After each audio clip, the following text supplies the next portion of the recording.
This is Cerebral Cinema. Movies of the mind.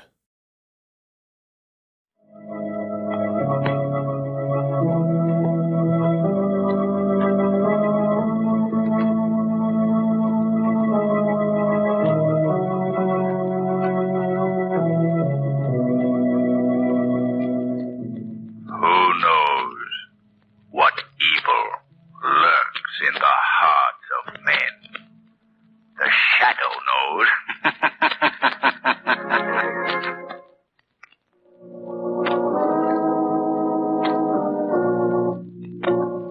The Shadow, the mysterious character who aids the forces of law and order, is in reality Lamont Cranston, wealthy young man about town. As the Shadow, Cranston is gifted with hypnotic power to cloud men's minds so that they cannot see him. Cranston's friend and companion, the lovely Margot Lane, is the only person who knows to whom the voice of the invisible Shadow belongs. Today's story, The Oracle of Death.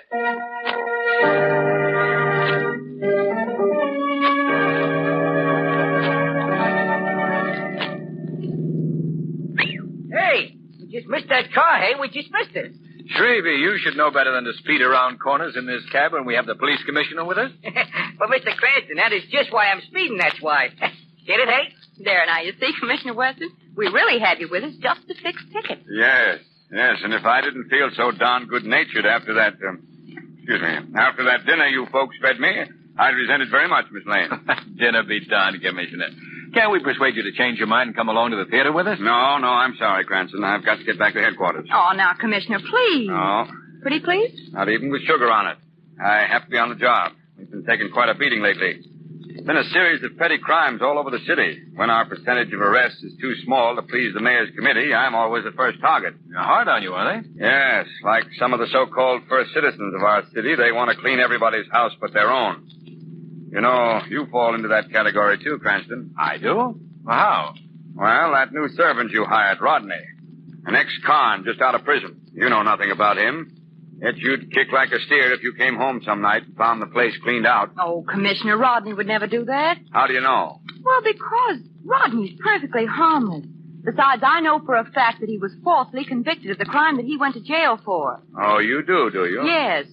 Who told you? Why, Rodney? Well, now, that's... he told you. Of all... Rodney told her. Hey, stop this cab. You're passing headquarters. Okay. Headquarters make me nervous, they make. He's a real fine, that hack driver. He is a real fine. Well, thanks for the dinner. And look, Cranston, get rid of that servant, will you? Commissioner, I'll have to report you to the mayor's committee. You dog. Good night. Okay, let's go, Shrevey. Off we go in a twinkle of an eye in a twinkle. Lamont, you shouldn't tease poor Commissioner Weston like that. You shouldn't tease it. Why, way down deep, Margot. He loves to be teased. Shrevey, look out! Oh. Hey. Say, did you see that boob step right in front of our Hank? We hit him, Lamont. We hit that man. He walked right in front of the cab. Come on, Shrevey. Yeah, I couldn't help it, Mr. Cranston. You saw what happened. I know. I saw it. Well, you didn't run over him. That's one good thing. I couldn't help it, Mr. Cranston. I know you couldn't, Shrevey. Wait a minute. He's been knocked unconscious. Come on, give me a hand. We'll get him medical attention at once.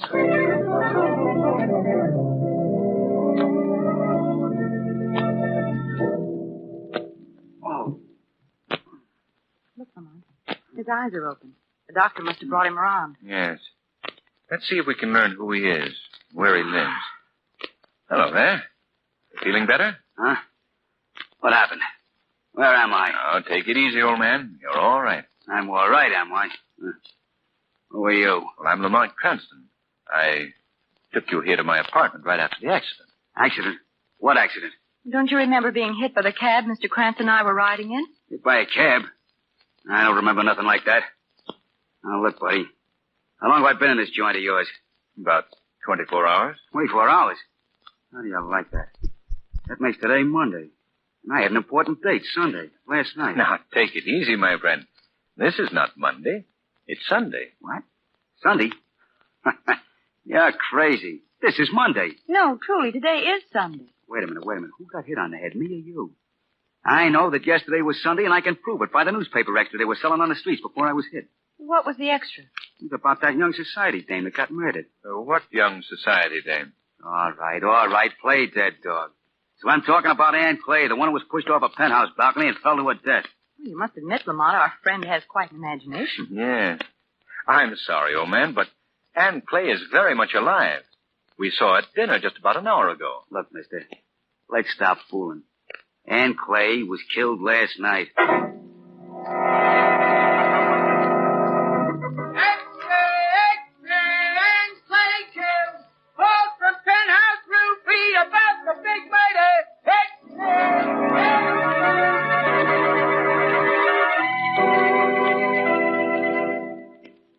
Lamont, it's really amazing. That man actually foretold the future. Yes.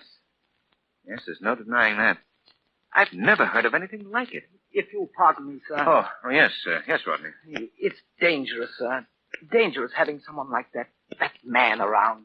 Are you afraid of him, Rodney? Oh, frankly, Miss Lane, I am. That supernatural power he seems to have can lead to, well, to anything. I wouldn't let it worry you, Rodney. Come on, Margot. I want to go in and have another talk with our psychic wonder. He's still dangerous to have around. I know he is. Don't worry, Rodney. Yeah, remind me not to worry, too, will you? Hello there. Hello. Feel any better? Sure. Now, look, oh, by the way, what is your name? Spud. Just Spud? Yes, Spud. Mm-hmm. Well, look, Spud, something quite extraordinary has happened that I feel you should know. First, you've got to believe me when I tell you that we were telling the truth when we told you that last night was Sunday, not Monday. What about it? Just this. You told us about the death of young Ann Clay before it actually happened. So? Well, how do you account for it, Spud? What do you think made you do it? I don't know. Well, have you always done this? Have you always been able to foretell the future? You think I'd have looked like I did when you found me if I could, lady? Then what's caused this thing? Now, look. I know you think I'm nuts. But that makes us even because I think you're nuts. Now, tell me, wise man, what day do you think this is? Monday, of course. Yeah, Monday. Well, I say it's Tuesday. Uh-oh. Here we go again, Lamont. Well, look, can you prove it, Spud? Sure. Yesterday, that's Monday according to me, at 3 minutes past 6 at night, the Continental Bank was knocked over. Lamont, do you think that's another prediction? I don't know. Here, let me see. It's 5 minutes past 6 now. Well, just to be on the safe side, I'll call Commissioner Weston and pass the word along. Still don't believe me, huh? No, I haven't said I don't believe you, Spud. But you'll forgive us if we do hope you're wrong. You can understand that. I'll tell you this much, Spud. If you think... Police headquarters. Oh, hello, Commissioner Weston, please. Who's calling him? Lamont Cranston. Yes, sir. Just one moment. Go ahead.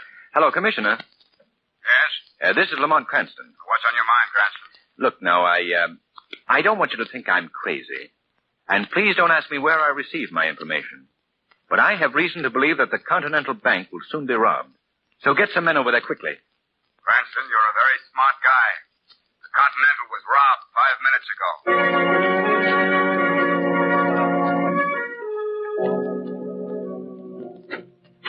All right, come on in, Margot. Come on in. Well, you needn't be sure it was me, Lamont. You did your best to prevent the Continental Bank robbery. And I succeeded Is in... that you, Mr. Cranston? Oh, yes, Rodney. Oh, Mr. Cranston, while you were gone, that man, Spud, he disappeared. Disappeared? He got away? What happened? Well, just after you and Miss Lane went out, he called for his clothes. When I wouldn't give them to him, he took one of your suits. Oh, well, didn't you try to stop Oh, him? yes, I did, but he overpowered me and left. Where did he go? Well, I saw him take a cab in front of the door, and when the driver returned, I learned the address he was taken to. I jotted it down on this piece of paper, sir. Good work, Rodney. 160 South Street. The lower end of town. Oh, I did my best to keep him here, sir. Yes. I can tell that by the condition of your left eye. He landed a lucky right hand. I wasn't looking, sir. Oh. Margot, we've got to locate this man at once. Why, Lamont? I've done a great deal of thinking about those psychic powers of his. And I've come to the conclusion that this whole thing has been a gigantic hoax. What do you mean? I believe that our friend Spud has been acting as a tool for a devilishly clever crime ring. You mean his predictions were all planned, sir? Yes, Rodney, planned in advance. That's how he was able to foretell the future. Come along, Margot. We're going to the South Street address. See you later, Rodney. Yes, sir, but do be careful, sir. Well, don't you think you ought to tell Commissioner Weston all about it first? No, Margot. My visit to our friend Spud is a job for the Shadow.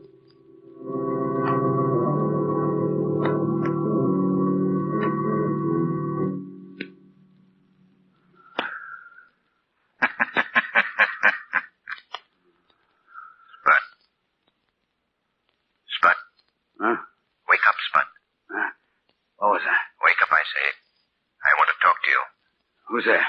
Who's in this room? Why don't you put on the light and see? Yeah. Put on the light. There now. Hey, what is this? Nobody's here. Yes, there is someone here, Spud. I can hear you, but I can't see you. I don't get it. I'm standing right here beside you, Spud. Then why can't I see you? You can't see me because I've clouded your brain and made myself invisible to your eyes. Who are you? Men call me the Shadow. No. I'm hearing things. That's what's happening. There ain't nobody here. I'm going crazy just like they said I was. Who said you were? Whom are you talking about? A guy by the name of Cranston. Him and his girlfriend, this stupid butler. All of them said I was nuts. Maybe they're right. Why did they think you were crazy? Because I predicted things to them. Things that hadn't even happened. And they come out true. How were you able to predict the future? Answer me, Spud. No. I insist that you tell me. Why don't you tell me why I can't see you? And maybe I'll tip my hand, too. I've already explained that. Yeah? I have reason to believe, Spud, that all your predictions of the future were carefully planned. That you knew they were going to happen. I see. Then if you're that smart, Shadow, why don't you tell me what I'm going to predict next? I'd rather let you tell me. Okay, I will. You heard me speak of this guy, Lamont Cranston? Yes? Well, he's dead. Dead? Yeah. Cranston got killed last night at 8 o'clock.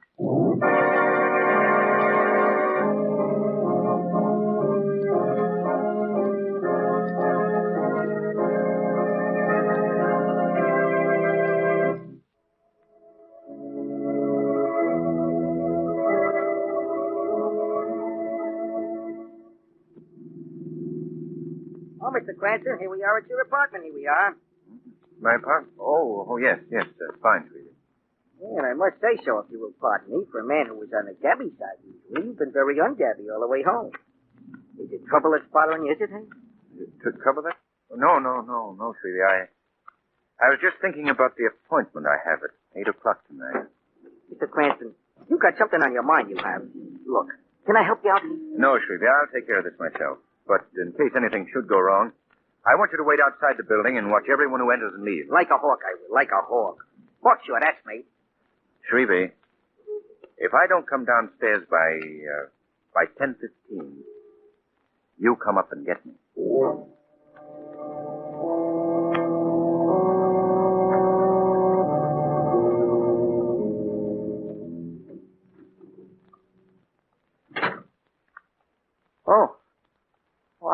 I didn't know you were in here, Mr. Cranston, sitting in the dark.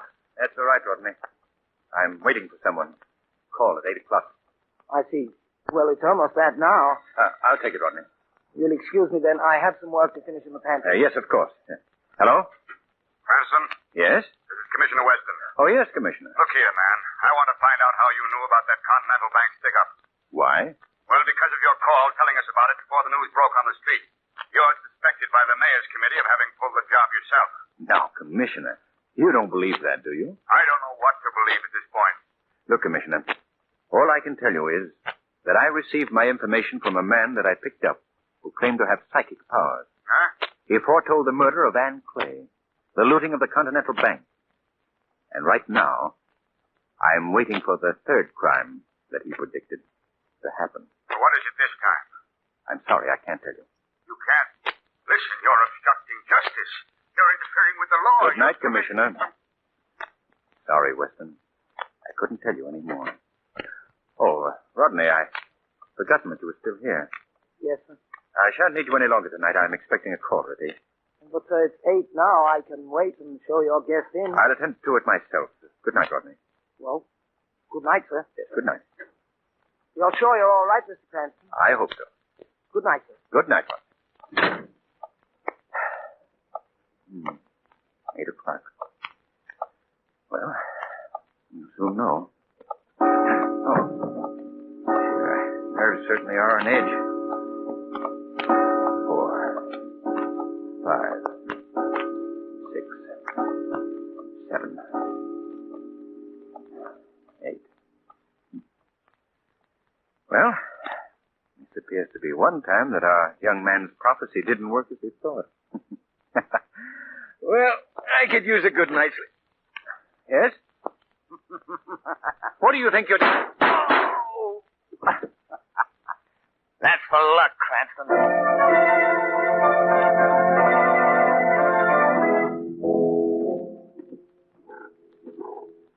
So you see, Commissioner Weston, I was frankly worried about the whole situation. And when I heard Mr. Cranston speak to you on the phone tonight, I felt it my duty to reveal to you just who this man who made the properties is. Yes, you did the right thing, Rodney. Thank you.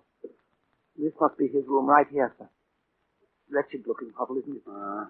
Incidentally, it might be wiser not to mention that you're from the police. Not from the police? Oh, sure, yeah. Who's there? Come on, open up. Remember, not from the police, Commissioner. Well, I only said that... yes, I see what you mean. Who are you? What do you want? It's Rodney, Mr. Cranston's butler. Don't you remember me? Oh, yeah. Who's this guy? He's a friend of mine who's interested in your case. He wants to talk to you. Okay. Come in. I suppose you're going to ask me a lot of crazy questions, too. No, I'm just very curious to learn more about this psychic power you're supposed to have. You a cop? I said I was here to ask about your psychic power. Well, I don't see nothing wonderful about it. I just don't agree with the rest of you people as to what day it is. That's all. Everyone else is a day behind me. Was that screwy? No, not if you're telling the truth. Sure, I'm telling the truth. I'll prove it to you. Now, what day do you say this is? Tuesday, of course. You see?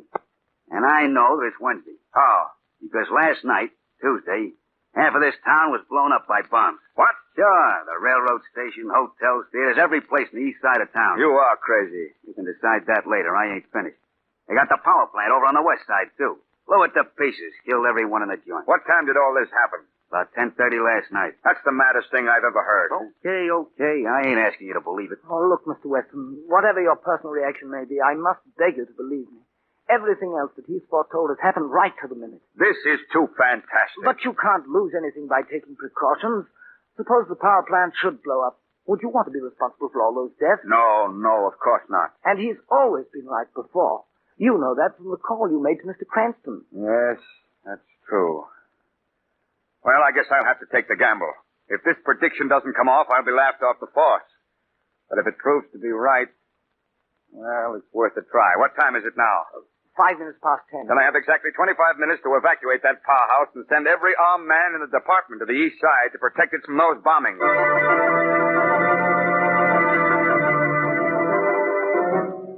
Duffy, call the power plant and order all workers to leave the building until further notice. Yes, sir. Edwards, I want officers posted at every theater, hotel, and public building on the east side. Right. Cardona, post a cordon of men around the railroad station. Have them pick up any and all suspicious characters they find. And hurry, man, hurry.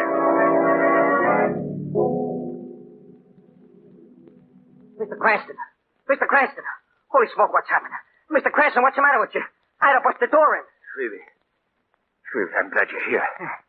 I've been shot. Oh. Flesh wound in the shoulder. Oh, my gosh. Are you all right, are you? Yeah, I'm all right. Who done it? Where is he? I'm not sure who did it. You gotta tell me. Did you see any strangers come out of the building? Oh, I was watching, too, I was. I didn't even hardly pay no attention to all them police alarms that was coming over the radio. What alarms? What were they about? They sent a bunch of riot squads over the east side of town. Sent every cop over there. Something they was expecting to happen. And they moved everybody out of the west side powerhouse, too. Why did Weston do that, the fool? Shrevey, you've got to get word to the commissioner at once. Hey, something wrong, is it? Plenty. Find Weston and tell him to order his police back to the west side. And he must send a squad to the power plant, too, right away. Okay. But what about you? I'll take care of myself. Go ahead now. Hurry. I'm gone. Oh, Weston getting in back to west side. I'm gone. Oh, if I can stay on my feet long enough, the shadow will play a part in this thing, too.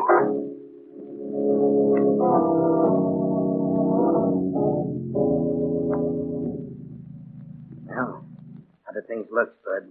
Well, I've been all through the powerhouse. There ain't a soul around. You've done a good job of scaring them, Spud. Oh, I don't take no credit.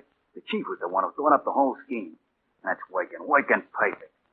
All we have to do is cut the main switch here in the power plant and boom, the town's dark. Boy, I'd love to see you pull off that prediction stuff. Do it, Spud. Yeah, they felt pretty good. Nobody but that dope Lamont Cranston tumbler that was planned like clockwork. And he's been taken care of. You should have seen that wise guy, Police Commissioner Weston. He went for it bigger than any of the others. Well, I got everything all set to cut off the power. As soon as the chief gets Hey, here... wait a minute. There he comes. Everything set up? Yeah, perfect. They didn't even leave a watchman. Good. I got the rest of the men posted at every worthwhile store and money center on the west side. When we pull the switch and the lights go off, they begin working. Isn't that a copper to bother? No. No, they're all over on the east side, waiting for the bombs that will never explode. Well, we might as well get things started. Where's that main switch? Right here, Chief. I'd like the honor of pulling it myself. Okay. This is it. The city goes dark. Who knocked my hand off that switch? What do you mean? What was that? Sorry to spoil your plans, gentlemen. Who's that talking? I don't see nobody. Sounds like he's right here beside us. I am right here beside you, gentlemen. And don't try to look for me. You won't see me. Chief, who is Who that? are you? I am known as the Shadow. The Shadow. Oh, so you've heard of me. Yeah. Yeah. That's the guy that came to call on me before. That's right, Spud. I called on you to learn more about your power to foretell the future. And I learned enough from you to know that you were planning just such a haul as this. What's he gonna do to us? I don't like it, boss. Shut up, you fool. Don't let him frighten you. That's what he's trying to do. Yeah, but I can't see him. I ain't scared of somebody I can see, but... Well, I have no fear of anyone I can't see. You hear that, Shadow? Yes, a very brave statement. Especially from such a meek man as yourself, Rodney. How do you know me? I know that you're the valet of Lamont Cranston, a man whom you tried to murder just 2 hours ago. Oh, I see. You're pretty smart, aren't you? I'm smart enough to know that you and your gang of cutthroats murdered Ann Clay and robbed the Continental Bank. And that now you're planning to loot and terrorize the entire city. All right. What are you going to do about it? Don't worry. I've already taken care of things. How is that? You hear that, gentlemen?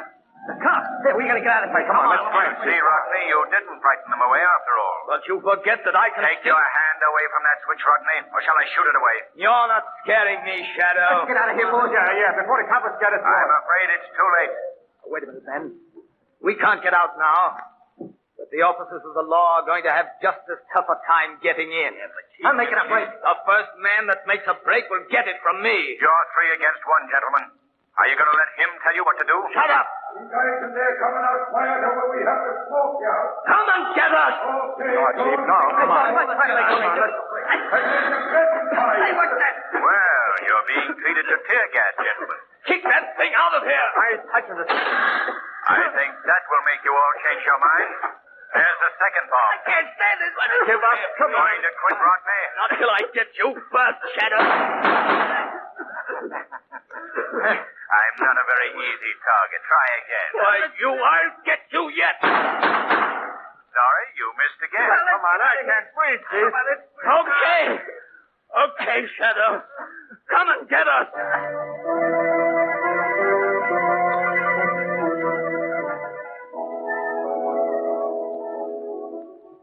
How does your shoulder feel, Lamont? Oh, it's healing nicely, Margot. You'll be happy to learn, Lamont, that your man Rodney and his entire gang have been rounded up and put behind bars. Good work, Commissioner. Oh, it was nothing, really. I was wise to those birds right along. Just played with them like a cat with a mouse. And when I was ready, I set my trap for them by purposely pretending to put all of my officers on the other side of town. Just routine police strategy. Why, Commissioner Weston, you know that Lamont... Yes, Margot, he knows that I'm very proud of him. Besides, we mustn't forget that election, eh, Commissioner? Huh? Oh, the election, yeah.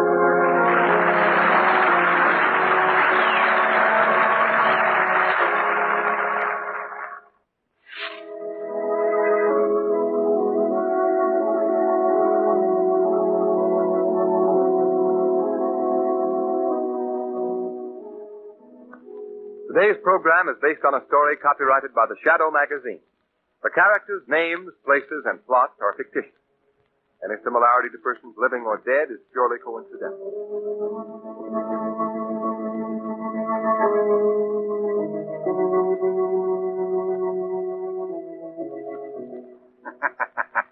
The weed of crime bears bitter fruit. Crime does not pay. The Shadow knows. Cerebral Cinema hopes you have enjoyed this movie of the mind.